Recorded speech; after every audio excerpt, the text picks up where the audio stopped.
Olá pessoal, sejam bem-vindos. Mais um vídeo aqui no canal. Hoje nós vamos comentar aqui um pouco a respeito de Fiagro. Recentemente adquiri o Snag 11, então nós vamos comentar um pouquinho dele e um pouquinho também sobre essa categoria de ativos. E antes de continuarmos, já peço aí, caso não seja inscrito, se inscreva no canal para que você também possa me acompanhar. Aqui no canal trago sempre informações referentes a investimentos e também compartilho minha carteira pessoal de investimentos. Então, caso queira, peço aí que se inscreva para que você também possa me acompanhar nessa jornada de investimentos. Bom, esse relatório eu peguei lá no site da XP, então está liberado lá, tá? Quem quiser também depois pode pegar por lá. Bom, então por que eu trouxe esse relatório? Que nós temos algumas informações pertinentes, né, sobre a parte de agronegócio aqui do Brasil.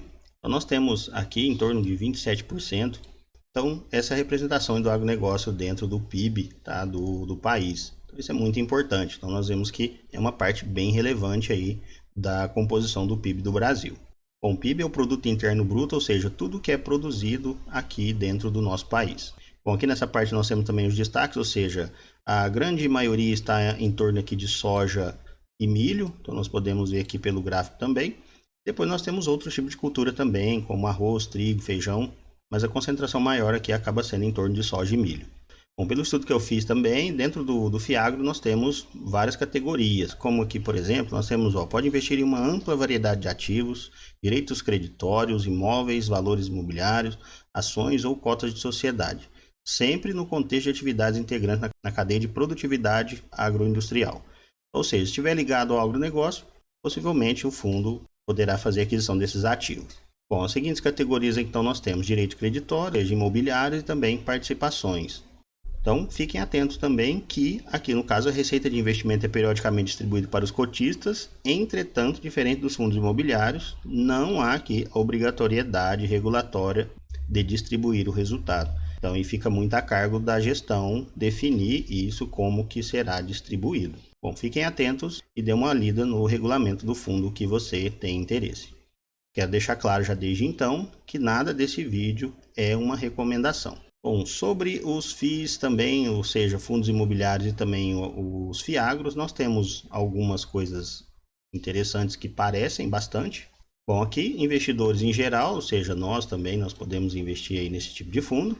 Bom, já aqui na parte do FIAGRO nós temos aqui imóveis rurais, bem como também o fundo imobiliário tradicional, nós temos também aí os CRAs, os LCAs, que parecem bastante aí com o que o fundo imobiliário já investe em relação à crise e LCIs. Então aqui nós temos de novo, né, que é obrigatória a distribuição de 95% no semestre, mas aqui nesse caso do Fiagro não é obrigatória essa distribuição no semestre. Então o gestor aí pode regular a política, como eu falei para vocês. Então dá uma olhada aí no regulamento para você ver como que é a distribuição.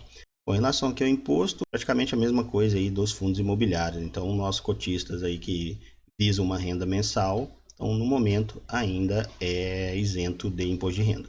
Bom, pessoal, então essas foram algumas considerações em relação aos fundos de investimento no agronegócio, então, só para a gente poder ter uma noção aí desse mercado. Então, os tipos de investimentos que esse fundo pode fazer, qual que é a correlação que a gente tem aí com os tradicionais fundos imobiliários, então só para a gente entender o contexto. Bom, conforme informado também, nesse mês eu adquiri o Snag 11, tá? Então vou colocar algumas coisas relevantes aqui que eu achei do fundo.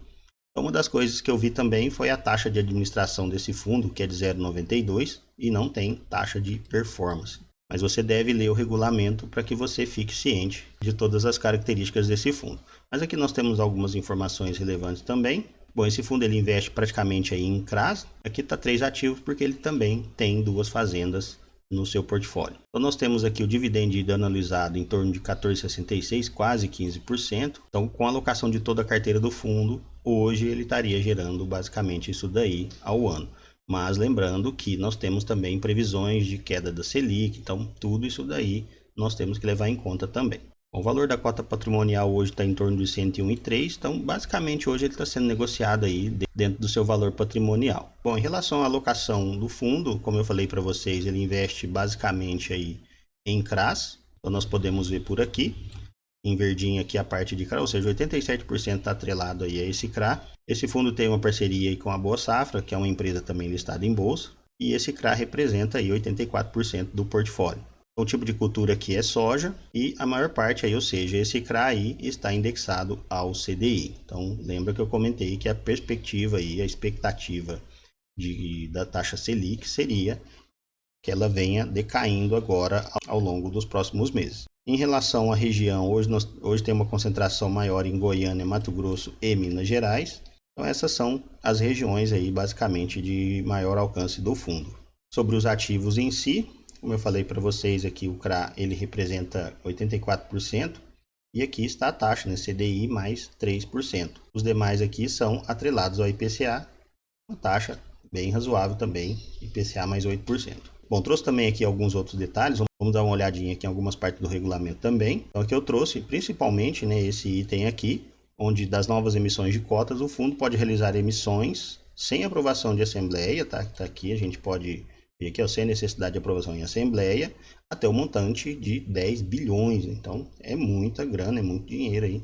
Esse fundo pode fazer emissões sem acionar aí uma assembleia para que possa ser decidido. Então, eu falei para vocês, leia o regulamento, para que vocês também fiquem cientes das características do fundo. Bom, aqui também nós temos um estudo de viabilidade, lembrando que isso não é recomendação e também não pode ser garantia, tá ok? Então nós temos aqui uma viabilidade, ou seja, até dezembro de 2022 nós temos algo em torno aí de 1,13, mas depois ele passa aqui em torno de 95. Ou seja, a carteira já está alocada, a gente já tem as expectativas aí das taxas, então de acordo com as taxas aí nós temos basicamente essa viabilidade aí de retorno para os investimentos que nós estamos fazendo. Então, não pensa, vou entrar agora que está pagando 1,20, mas cuidado que depois vai ter uma certa queda, caso as expectativas elas venham mesmo a ser concretizadas. Então, nós também não sabemos exatamente o que vai acontecer, pode ser que tudo mude, mas na viabilidade, com as expectativas, seria basicamente isso daqui.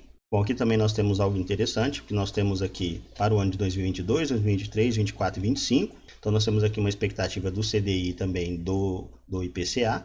Então, nessa linha aqui nós temos o CDI aqui e o IPCA. Então, o que é interessante aqui, nós temos também as taxas, né, basicamente, que serão aplicadas. Então, para nós, o que interessa bastante, podemos vir aqui para baixo, onde nós temos aqui o rendimento financeiro de cota. Aqui falar, mas em 2022 aqui seria 4,58, mas não é porque o fundo só foi listado agora. Tá? Mas nós podemos tirar aqui por base o ano de 2023, então você teria esse resultado aqui por cota. 2024 um pouquinho menos e também aqui depois em 2025 um pouquinho menos. Tudo isso é correlacionado também com as taxas que possivelmente serão aplicadas. Como nós temos que ver também o retorno em porcentagem, nesse caso aqui para 2025, dá em torno de quase 9,5%. Então é um retorno, uma expectativa até interessante. Então nós temos também aqui mensal, nós temos aí 0,75. Não é um dividendo de se desprezar também. Então quase 9,5% é bem interessante. Então nós temos 9,5% com uma inflação de 3,30 e um CDI de 7,50. Nós podemos ter uma correlação aí até interessante, um prêmio interessante, né? Então pode ser um prêmio até interessante aí para pensamento em longo prazo. Lembrando que não se trata de nenhuma recomendação. Bom, pessoal, então esse foi um vídeo aqui que eu trouxe aí para vocês um pouquinho sobre, um resumo aí sobre o campo, né, de Fiagro, ou seja, o setor de Fiagro. Falei um pouquinho sobre o SNEG 11, os motivos que me fizeram investir nesse fundo, tá? Lembrando que eu não pretendo, não tenho nem condição de fazer uma posição muito grande, mas eu queria muito achar um fundo que eu pudesse, de repente, adquirir. Então, imagino que esse fundo vai se manter dentro desses padrões, então a gestão também aqui é muito importante. Esses foram os motivos que me levaram a investir no fundo. Claro que tem outros também e tem outros tipos também. Eu trouxe aqui também alguns. Bom, esse aqui é o fundo da Quasar, esse é o QAGR11, então nós podemos ver aqui. Esse fundo, ele investe em armazenagem. Então nós podemos ver o tipo de imóvel que ele investe. Então esse aqui é para armazenagem mesmo. Vocês podem ver que todo o contexto é em cima de armazenamento. Então temos vários tipos de fundo. Então esse da Quasar aqui, ele investe mais em armazenamento. Eu trouxe outro aqui também. Esse daqui investe basicamente em CRAs também. Então nós podemos ver aqui também. Esse aqui é um fundo também que eu acho ele bem interessante. Lembrando que não é recomendação. Então essa é a minha opinião. E aqui são as taxas também que esse fundo adquiriu.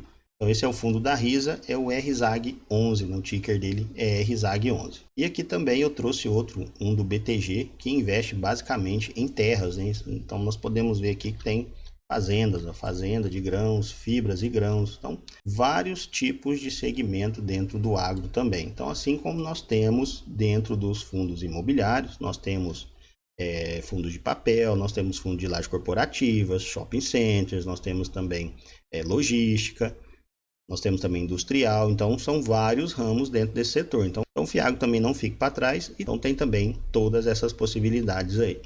Então, no momento, eu preferi investir num fundo de CRAs para me ver como funciona também, para me poder ir sentindo como que é o mercado dentro desse setor. Bom, pessoal, então por esse vídeo foi isso. Espero que tenham gostado. Se você gostou aí, deixa o like, compartilha esse vídeo também com outras pessoas. Em breve também farei outros vídeos. Então, se você também gostaria de que eu falasse sobre algum assunto, deixa aí no comentário também para que a gente possa organizar aqui. Então, por hoje é isso. Muito obrigado aí por ter me acompanhado até esse momento. Se não for inscrito aí, se inscreva no canal. Até o nosso próximo vídeo.